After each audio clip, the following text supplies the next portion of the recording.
Hello, loves. This week's topic has been brought to my attention in multiple instances recently, and I thought I would bring it to the table. A lot of us in the kink community are either polyamorous as well, in open relationships, in sex work, or just kinky and sexy, and we could all work on communication. So a few weeks ago, I saw one of my favorite Black polyamory influencers mention something about partners needing a lot of reassurance in their relationship. The discussion around it brought up some great points and interesting discourse, but here I am weeks later, like, is this topic really so black and white, or is there something more? What is the underlying state of the relationship that is bringing about this constant need for reassurance? So I want to frame this question to you this way. Does your partner really need constant reassurance, or are you not very reassuring? Can you provide them genuine reassurance, or are their traumas so deeply embedded that they are borderline incapable of trust? Is either situation healthy? This is such a nuanced conversation. There really is no black and white. In my personal experience, I have been a partner who's become frustrated and turned off by the need for constant reassurance. And I've been a partner who is able to provide reassurance without harm to my relationship, or me giving away more of myself than I can. If we look at it through the lens of our ability to communicate, you may be able to find the answer to that question of, at the end of the day, is your relationship healthy? And is there anything you can do to change it? I rewatched the movie Obsessed the other day. My baby girl had never seen it, and one of my guiltiest pleasures is what I call crazy bitch movies. Watching this again with this topic of discussion in the back of my mind was like, if he had just put that trust in his marriage to begin with and shared what was going on with him, he wouldn't have gotten so deep into this mess. And for anyone who hasn't seen the movie, spoiler alert, because I'm about to break it all down. In this movie, Idris Elba plays Derek, loving husband and father who just received a big promotion at work. His wife Sharon is played by Beyonce. Derek's life is going pretty damn well, and he thinks he has this great life when Lisa shows up at his office. She's a temp, and little does he know, she has more than a couple screws loose. This movie is a great example of how, for one, patriarchy can be harmful for everyone. Lisa starts to stalk Derek under the grand illusion that he is going to leave his wife for her and start a whole life. Derek believes that he can't tell anyone, including his wife, because they won't believe him, considering he was somewhat of a playboy before Sharon came along. This woman goes so far as to drug and assault this man, which, yes, is absolutely 100% grape. And the whole while, he's hiding all of this until she attempts to commit suicide in his bed at his work retreat. And Sharon has to learn the hard way about all the stalking and more. So I won't give away more than that. But you see, my point is that had he put his trust in the woman he vowed to commit his life to, they could have nipped that whole situation in the bud long before it went too deep. Of course, this is just a movie, but you have to admit it bears a great lesson. First, is your partner in need of constant reassurance, or are you not very reassuring? Don't worry, this is a safe space. It's hard to admit when we may not be the best at communication.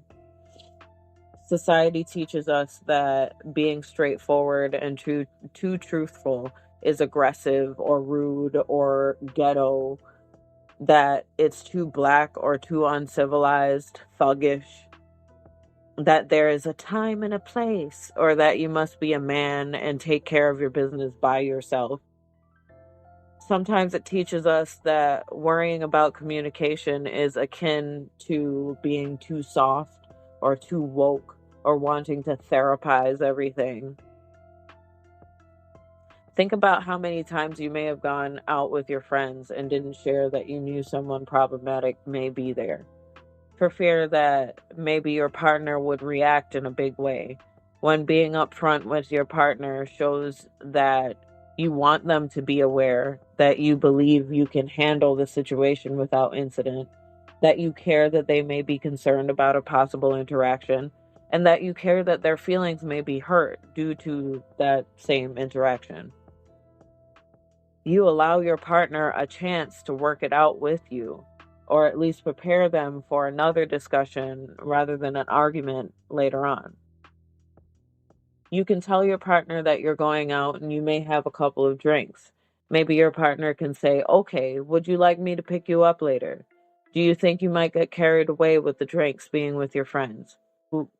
Unless, of course, you prefer the scenario where you come home tipsy and get yelled at while your head is throbbing. Or in the case of your partner having anxiety, learn your partner's patterns and mold your communication around that. Your partner asks, "Hey, you think you want to come over later? I haven't seen you in a while." Your instinct may be to say, "Nah, I'm busy." And in your head, it makes total sense for that to be enough information to share with them.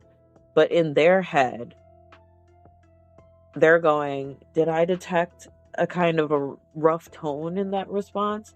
Or, "Oh no, they hate me. They don't want to spend time with me."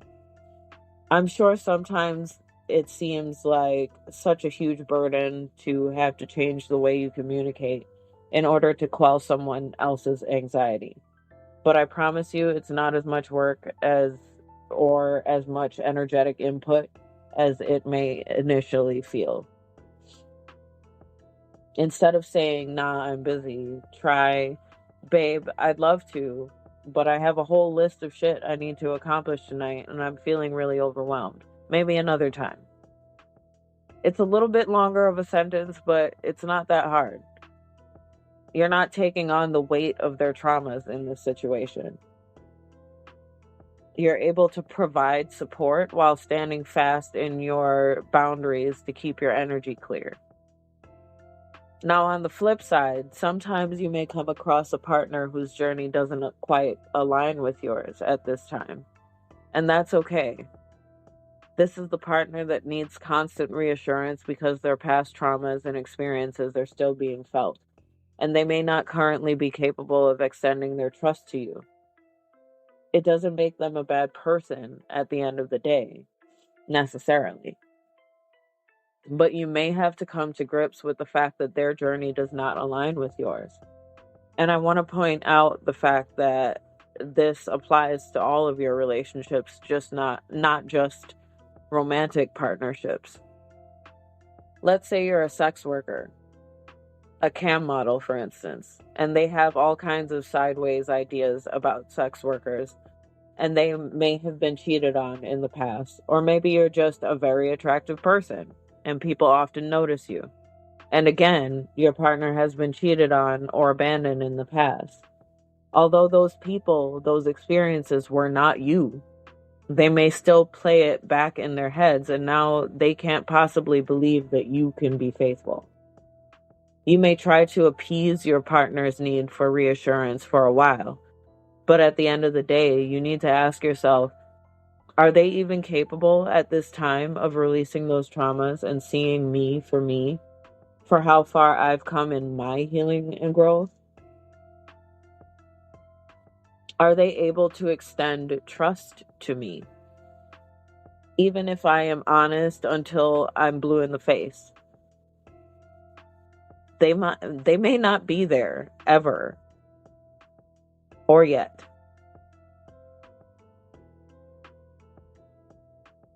You must fight for your right to peace, for your security of mind and spirit.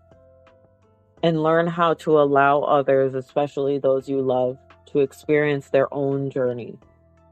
And understand that some people are on a whole different section of the trail, and that is okay. You have to allow them to be, and in the end, if it's meant to be, your paths will meet again. The universe works that way. It does not make you a bad person or a monster to deny someone the energy it takes to provide constant reassurance where there is no growth or growth is stunted. I wish you clarity and discernment in your relationships and support structures. I wish you the ability to face your doubts and use your throat chakra. I wish you understanding and love in response. I hope you have been hydrating with Mother Earth's water, not anything with the word aid on the end of its title. I hope you are sleeping well and your dreams give you comfort. I hope you've been eating when your body calls for it. I hope for a free Palestine, a free Congo, and for freedom from colonial powers worldwide. And I hope to hear from you next week as well. There will be a new meditation coming this week also, so keep an eye out for that. Take care of yourselves, babes. Don't forget to follow, and share the podcast. Visit us on IG and YouTube at Kinky Cafe, that's cafe with a K, LLC. And become a part of the Kinky Cafe family on Patreon at patreon.com/Kinky Cafe, that's cafe with a K, society. That's patreon.com/Kinky Cafe, cafe with a K, society.